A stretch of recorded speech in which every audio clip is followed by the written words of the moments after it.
নাহমাদুন সাল্লি আলা রাসূলিকা আবাদ। ভাইয়া দুস্থ বন্ধুরা আজিজ, আজকে আমরা জানবো সূরা ইখলাস ওযু অবস্থায় 200 বার পাঠ করলে কি ফজিলত। ভাইয়া দুস্থ বন্ধুরা আজিজ, ওযু অবস্থায় সূরা ইখলাস 200 বার পাঠ করলে এক নাম্বার রহমতের 300 দরজা আল্লাহ তাআলা খুলে দিবে। আল্লাহ তাআলা তার রাগের 300 দরজা বন্ধ করে দিবে। রিজিকের 300 দরজা খুলে দিবে। 200 রাকাত নফল নামাজ পড়ার চেয়ে উত্তম আমল দান করবেন।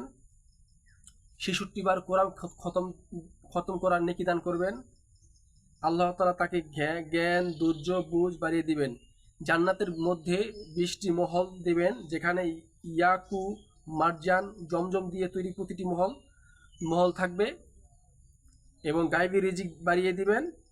এবং যখন সে ব্যক্তি মারা যাবে, অসংখ্য ফেরেশতারা তার জানাজায় শরীক হবে।